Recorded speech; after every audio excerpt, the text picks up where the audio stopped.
Every October, fandoms from all over take a journey into New York City for New York Comic Con. Is it worth it? Is it worth planning a trip to New York City for that? Well, I'm going to let you know. And if you've always wondered how to go about this process, this is the video for you. What is New York Comic Con? It is a 4-day event that takes place at the Javits Center that celebrates all things pop culture. This year, it is taking place from October 8th to October 11th. At New York Comic Con, you will be surrounded by shopping, art, panels, celebrities, cosplaying, and so much more.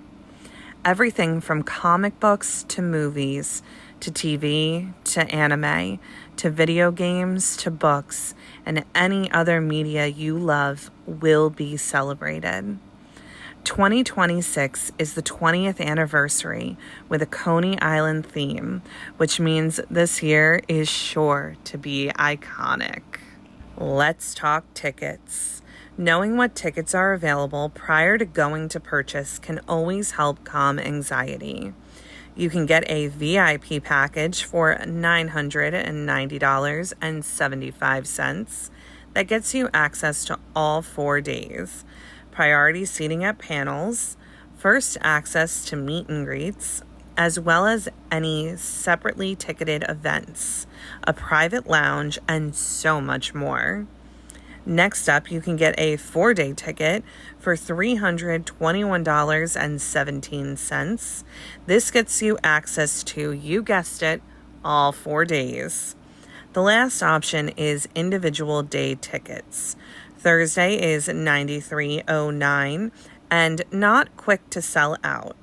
A perk of going Thursday is access to exclusive merch that can sell out by the end of day one.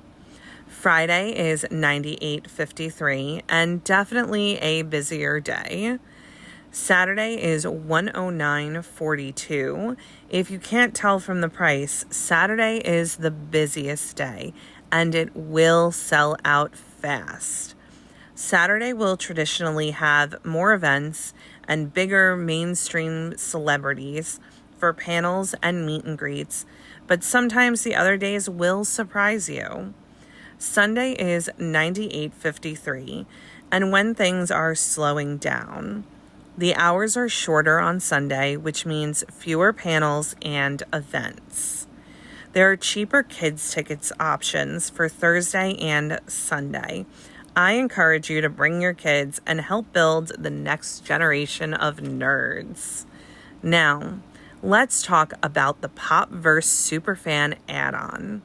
The Popverse Superfan is $125 a year or $5.99 a month. This is not a ticket to the event, but it does get you early access to ticket sales as well as other benefits. With the early access, you are guaranteed to get a ticket to New York Comic Con. All this information is also available on the New York Comic Con website, as well as additional information on when tickets will be mailed out. When you want to go to Comic Con, one of the things you have to be on the lookout for is emails about confirming your registration, the fan verification. So today is actually April 9th, so we are several months away from Comic Con, but I got my email today to confirm my registration.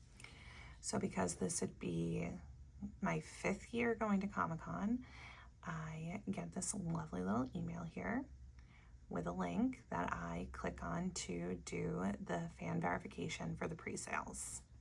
Now, I'm not going to click on the link and show you what happens just because then you get all my personal information.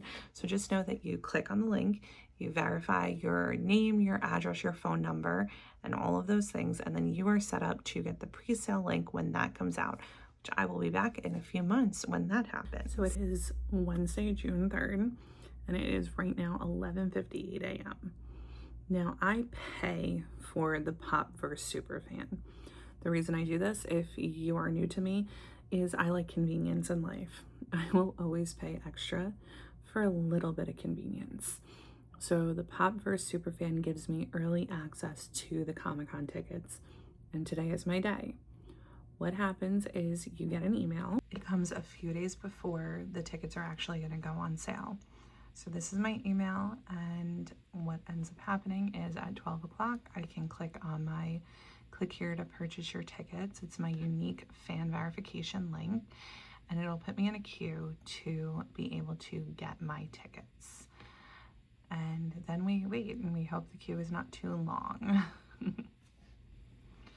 Now we are onto the screen, and we sit here for an unknown amount of time while we wait to be let into the queue. As you can see, there's a limited time frame once we are in, and we get to select what we are going to buy. So this makes sure that things are going smoothly and that the sites don't crash by letting people in slowly but surely to get their tickets. Having the superfan, it really helps with anxiety. So yes, it is an additional cost. I do pay over $100 a year to be a superfan, but I get the early access to the tickets, which guarantees me that I'm going to get my tickets, because New York Comic Con will sell out.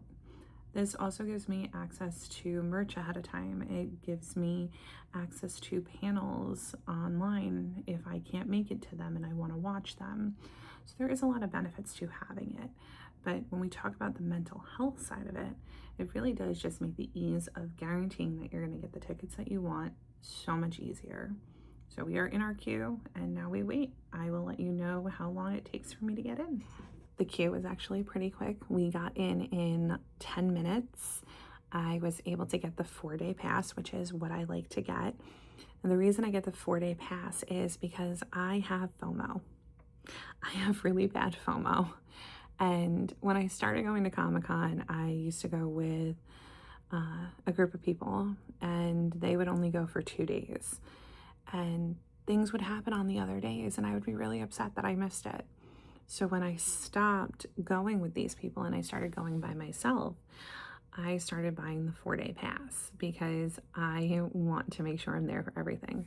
Specifically this year for 2026, I have this idea in my head that Rebecca Yarros and Michael B. Jordan are going to be there to discuss Fourth Wing series, and I'm not going to be there that day. But now we don't have to worry about that. Colleen's anxiety is nice and calm because I am going to get to go to all 4 days. Now, the really fun thing about going to all 4 days too, both last year and this year, is it actually falls on my birthday. For 2025, my birthday was the Saturday. For 2026, my birthday is the Sunday. And that's a really fun way to spend your birthday, is at Comic-Con. So I have purchased my 4-day ticket.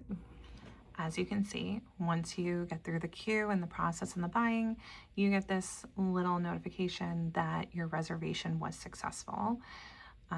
You can see off to the right-hand side that the ticket costs $321.17 with a delivery fee of $9, so $330.17 for all 4 days, which personally I do not think is a bad price for how much is available at Comic-Con. Now, what we end up learning as we move forward is what panels will happen and what meet and greets will be there. I usually do at least one meet and greet. When I started attending Comic-Con, it was during COVID, so some of my pictures are behind a plexiglass. But as time goes on, I was able to have real photos with celebrities I have loved forever. And for all of my Universal Studios people, do you get the Brendan Fraser picture? Do you get it? Let me know in the comments if you get it. I am somebody who just really loves meeting celebrities that have meant a lot in my life for whatever reason, and getting an autograph and getting some face-to-face time with them. And I will tell you, a few years ago when I did meet James Marsters, Spike from Buffy, he and I had a lovely conversation where he asked me about my skincare routine and told me I looked great. And I will hold on to that moment forever, for the rest of my life, because it was awesome.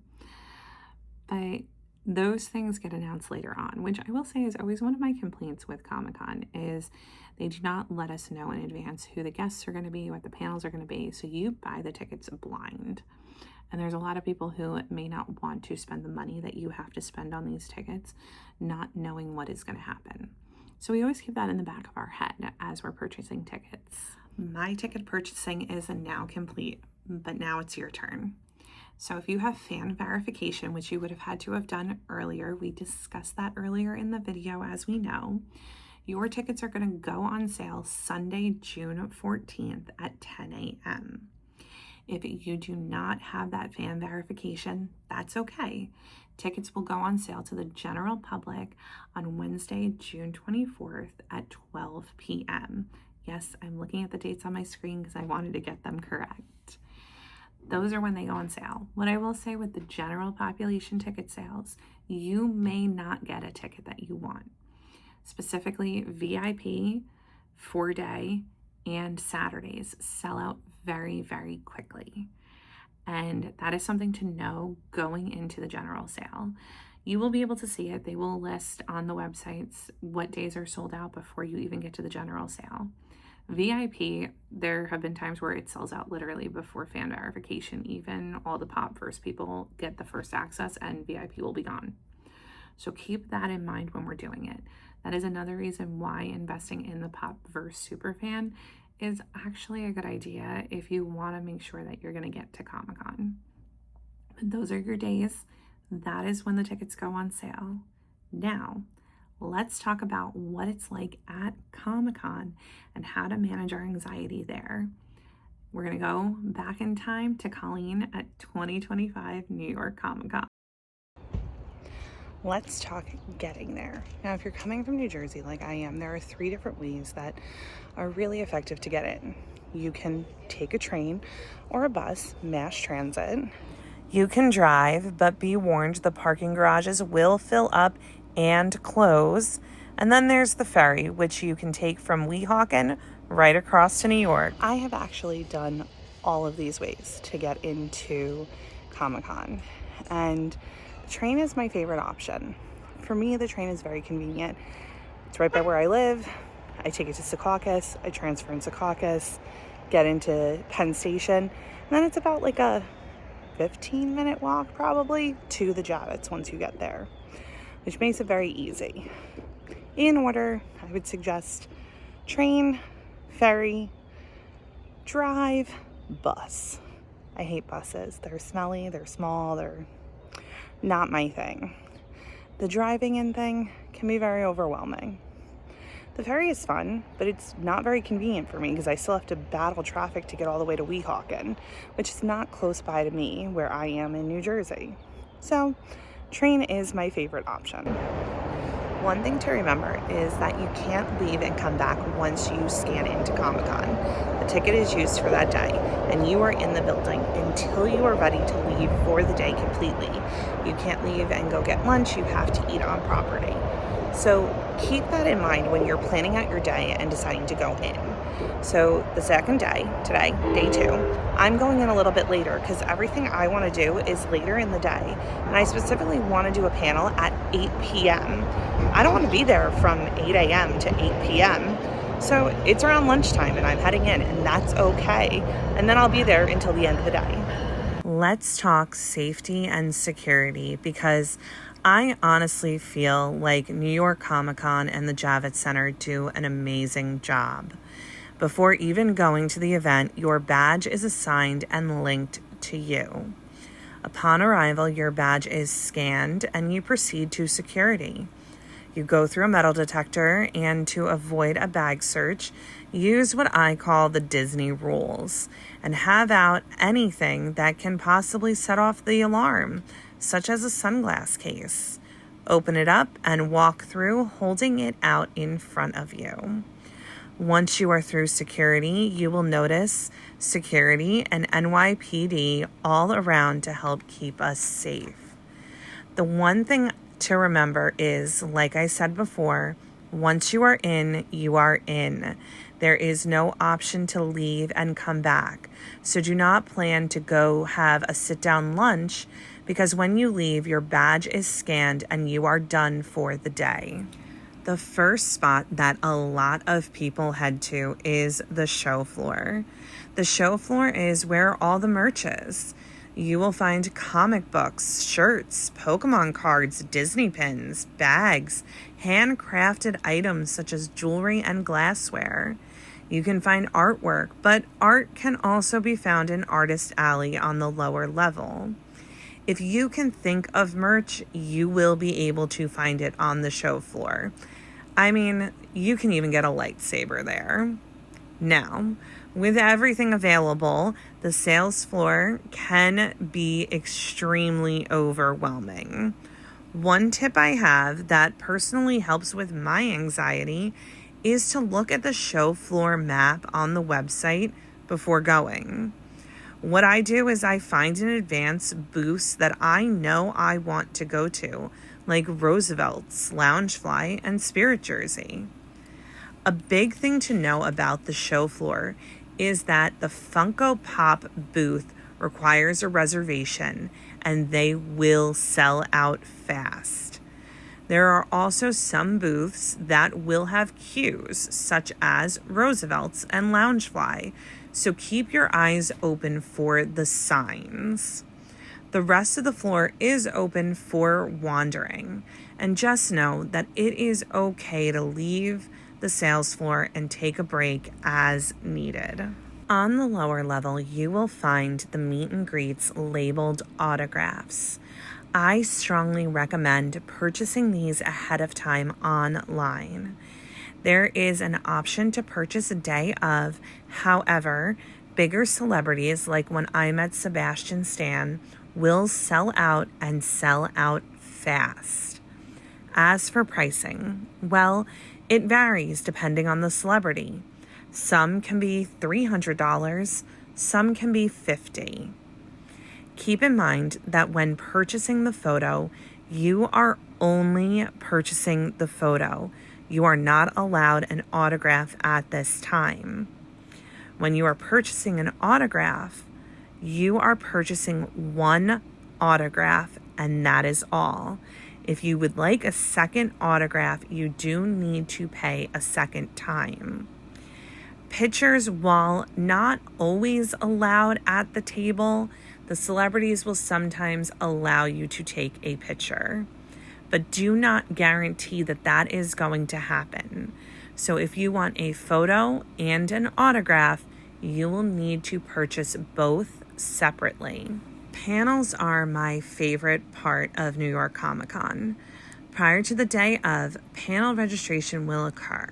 There is a day of standby if you do not get a reservation, but this is not a guarantee that you're going to get in. Empire Stage is the biggest stage, meaning it will hold the most popular panels, requiring reservation. To get to Empire Stage, you travel up many escalators. There are elevators available for those friends of ours that use assistive devices and can't do the escalators. Like a ton of escalators. There's literally so many escalators. You will wonder how long it's going to take for you to get there, but you will eventually get there, and then you follow signs for the queue. One thing I like to do is get a snack and get in line to line up for the panels like 30 minutes early. It just lets me calm anxiety, knowing exactly where to go, exactly what to do, and be prepared. And you get a little snackety snack, which is never bad. You are not able to record the panels most of the time because you are often getting exclusive first looks. The panels are great for helping get inside the creative minds of the project, building hype and making a more immersive experience when you finally get to go see that project. I've been to panels on movies. I actually never saw Mercy. I should watch that one of these days. You can see them on TV shows. You can see them on Marvel or Blumhouse in general. And it is always a really cool experience. Once the panels are done, exiting can be extremely overwhelming.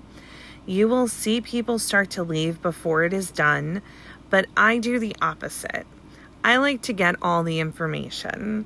So I wait and I let people start to clear out, and I walk in the back.